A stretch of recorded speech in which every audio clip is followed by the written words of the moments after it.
Berapa jumlah emas yang patut anda simpan?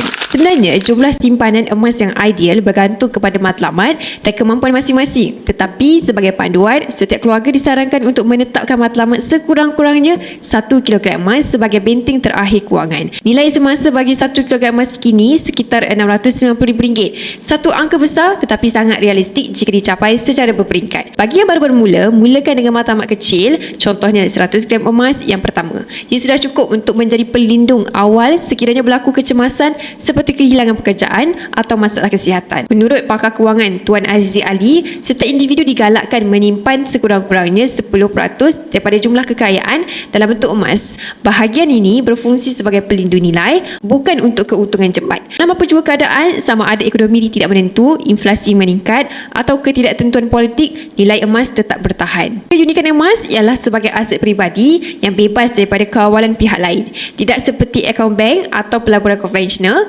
emas fizikal tidak boleh dibekukan oleh mana-mana pihak. Dan dalam keadaan paling genting sekalipun, emas kekal di tangan anda. Mudah dijual, mudah dipindah milik dan sentiasa bernilai. Itulah sebabnya 1 kilogram emas dianggap sebagai benteng terakhir kekayaan keluarga.